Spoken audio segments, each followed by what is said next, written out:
What is up, guys? PineMuffin here, and we are back with another video. Today, as you can see from the title, we're just going to be talking about E3 this year.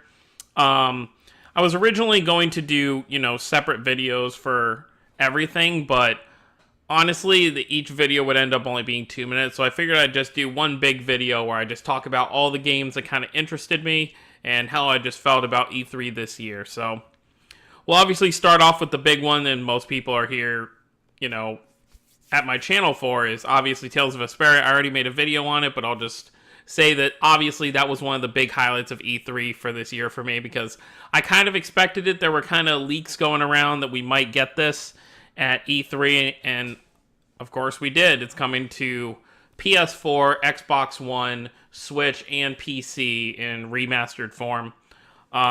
Game looks great. We're getting the original version, so that is definitely cool. I'm really happy about that. Like I said, I already have a video where I talk about that more, so obviously go check out that video if you want more thoughts on that, but I'm really excited. Definitely I'll be picking that up in December, I believe is when it'll be. Well, yeah, because it said winter, so probably winter this year, so December. And I think Amazon actually has it up as like December 28th is coming out or something. I'm going to kind of go in order. I'll go with the Xbox conference first. So Jump Force, definitely a game I'm going to be getting. It looks great. A lot of people are kind of nitpicking the graphics and how the gameplay kind of just looks like J-Stars. But for one, I love J-Stars. I've played that game a lot on PS4. Also, another thing, I think I'll be buying J-Stars on Xbox just because I have more friends that will actually, fight with me and play the game with me on there. But if I get enough people who actually, maybe if you guys want to do like some subscriber battles on PlayStation, maybe I'll pick up another copy at some point for that too. But anyways, I love that all these different shonens are coming together because I do watch a lot of shonen anime, even though I haven't really talked about a lot of it. Obviously, I watch Dragon Ball, One Piece, Naruto, Bleach, My Hero Academia, the whole works. So most of the characters we'll see in this game, I'm sure I at least know of, and if not, whatever, because I haven't watched like Hunter x Hunter or JoJo's Bizarre Adventure or anything yet. But I'm sure characters like that will be in this game. Oh, Yu Yu Hakusho better be in the game. Oh my god, I need to play as. I would love, because in the last J-Stars game, they had Yusuke, Hiei, and Toguro. But I would have really loved to play as Kuwabara. I feel like that would be so much fun. So that'd be cool if Kuwabara made it into this game too. And obviously Yusuke will be in the game if they go with Yu Yu Hakusho characters. It's got like a little gritty kind of style because, the basis of the story is, and a lot of people have been kind of, glancing over this and don't really know. Basically what's happening is they're all being pulled out of their world and into our world. That's why they're in New York City and we see an American flag. So that's why it's got that gritty, realistic style, because characters from that world are now in our world. So that's really cool. I just wonder what the story is going to be like. That's what mostly interests me. What else did we have? Kingdom Hearts, we saw like 4 trailers from during this entire time. Actually, no, I think there was 3, because they showed one at Xbox, they showed one at the Square Enix conference, and they showed one at the PlayStation conference. I am currently in the process of playing the Kingdom Hearts games. I have played Kingdom Hearts 1, I played Chain of Memories, and I watched, I forget the actual number. It's like 350 something days -2 or something like that. Because in the collection for PS4, the 1.5 and 2.5 like collection thing, that isn't an actual game. It's just a giant like 3.5 hour movie. So I watched that. I didn't actually get to play it, but that's fine. And I'm also. How far am I? This might contain spoilers what I'm about to talk about, so if you haven't played Kingdom Hearts, I apologize.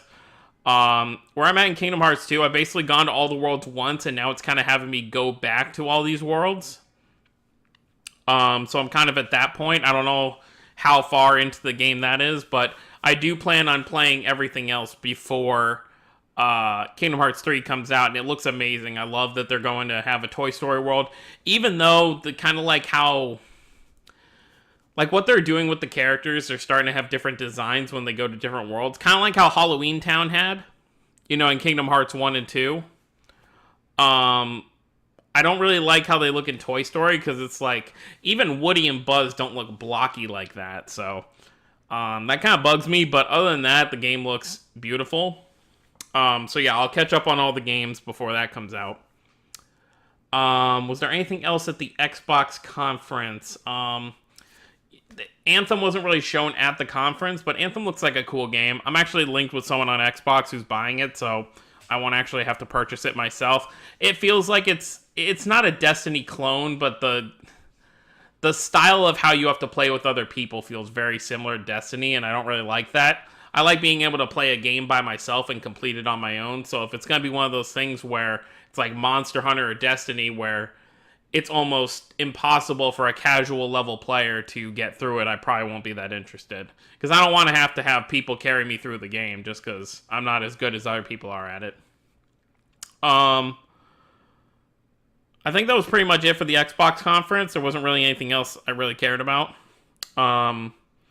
Square Enix didn't really have much to show. We had another Kingdom Hearts trailer, some Final Fantasy XIV stuff. I do play Final Fantasy XIV on PlayStation, but it just looked like it was some patch update stuff. It wasn't really anything new. Surprised we didn't get any Final Fantasy VII news. But I guess they're holding off on that because I did hear they're kind of reworking the whole game and they were like trying to hire new talent for that or whatever. So that's kind of upsetting.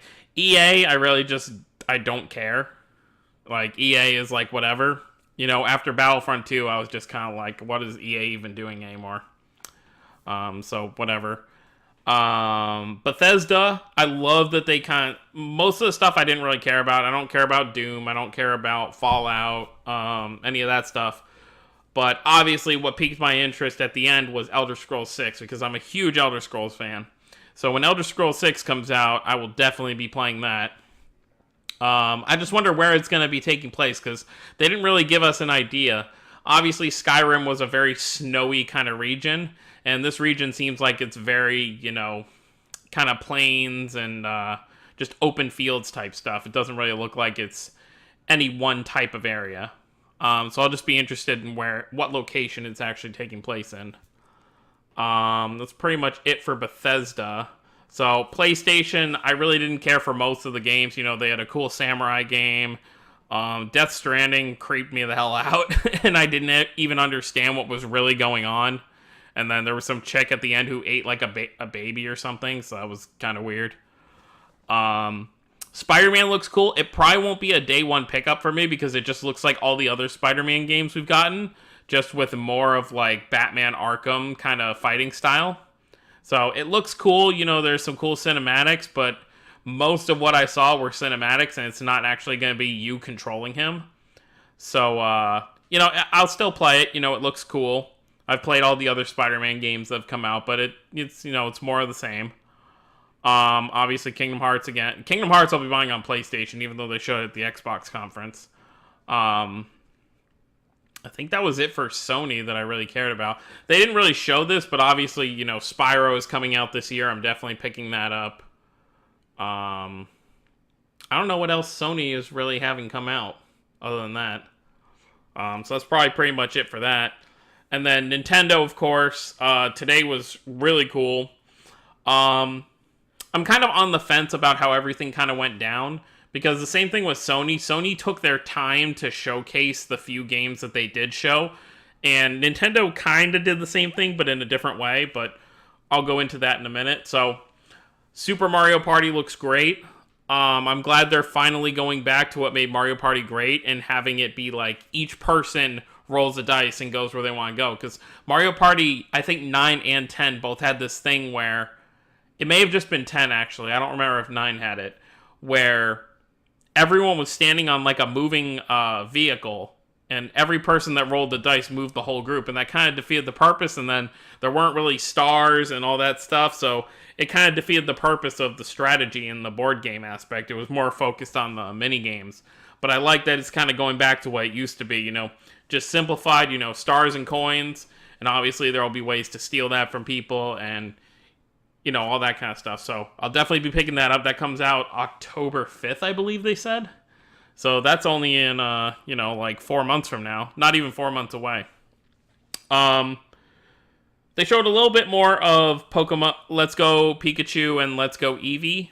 I am going to buy it just because I am a Pokemon fan, but I'm still not really a fan of the mechanic they're going with, because if you aren't aware, they took away wild battles, and basically, from what I watched today, it seems like it'll be like Pokemon Go, where you will actually use your Joy-Con or your controller, whatever you're using, as a Pokeball, and you'll flick it to catch the Pokemon, which is fine, but the issue with that is they're also implementing the kind of candy feature to basically up the stats of your Pokemon, and I guess every time you catch a Pokemon, your party will gain a certain amount of XP. But the issue with that is like, so you're just going to be catching the same Pokemon over and over and then releasing them just so you can level up your team, and that just sounds kind of tedious, but otherwise, it looks beautiful. I'm sure the game is going to be super fun with trainer battles and stuff. They showed some Viridian Forest gameplay during the Nintendo Treehouse stuff, and what was cool about that is I saw that the trainer, they're in Viridian Forest, so that's, before even the first gym, not only had their Eevee or Pikachu, but also had like a Squirtle and a Charmander, which means you'll get the other starter relatively early on if this gameplay is a good representation of how it's actually going to be. So that'll be cool. I'll just be interested to see how endgame stuff works in that. Obviously, it's not a spin-off game, but it is. This isn't it's a core Pokemon game in terms of how it plays, but the game that comes out next year will be the core game, and it won't have these like Pokemon Go mechanics, hopefully. What else did Nintendo show off? There was Super Mario Party, there was Pokemon. I could have sworn there was another Nintendo game that caught my interest. I'm sure I'll remember in a minute. Smash Bros. Obviously took up the biggest chunk, and that's what people kind of had an issue with, was that there was just so much Smash Bros. I personally didn't mind it because we actually got a lot of content as to what's being changed, what characters are going to be in the game. Smash Bros. Ultimate is going to have every character that has ever existed. And surprisingly, I haven't seen a lot of people complaining about it. Like, you would think a lot of people would be like, oh, we're not getting that many new characters, this kind of sucks. And I don't really feel that way. I would like more new characters, but I like what they're doing because, especially with the Echo characters. So, if you don't know what an Echo character is, if you didn't watch the trailer or anything, basically, think of what's a good example. So they revealed that Daisy will be a playable character in the game. Daisy, from the Mario series, and she's going to be an Echo character of Peach, which means she's basically going to do all the stuff Peach can do with slight alterations. So that's their excuse for being able to put clones of characters, which is fine because, from what I understand, Knuckles is now an assist trophy instead of Shadow, which means Shadow could potentially be revealed later on as an assist trophy. Or not as an assist trophy, as an actual character. And I would really love to have Shadow as a playable character. That would be great. And obviously the big hype thing was, seeing Ridley at the end. I've never played a Metroid game, but I know a lot of people have wanted Ridley for a long, long time. So this game's going to have a roster of a minimum of 70 characters, once everything's said and done, which is really dope. Also, there was that game that was revealed called Starlink, which I'll buy for the Switch because you'll be able to actually play as Star Fox, which is really dope. It looks like a very cool, like, space battle game type thing. The new Fire Emblem game also looked really dope. The only Fire Emblem I play is Fire Emblem Heroes on mobile, but I may have to pick this up because it actually looks really, really cool. I was just scrolling through some stuff, seeing if there was any games I had forgotten about. It doesn't really look like it. It looks like and Xenoblade Chronicles 2 has a DLC coming out, which is dope, that I'm really excited for. But other than that, guys, that's pretty much it. Those are my thoughts on E3. Those are all the games I am excited about. I'm interested to know what you guys are excited about down below. Leave a comment. And any games you didn't get to see, like I really wanted to see the Yoshi game, because they said that was coming out 2018, but we didn't get anything for that. So I'm wondering if that's being pushed back or something. But let me know what you guys think Don't forget to subscribe for more if you're new to the channel. Also, leave a comment down below, maybe one of these games you want to see me do a playthrough for. Like any of the games I mentioned that I'll be getting, if you want to see a playthrough for it, let me know down below.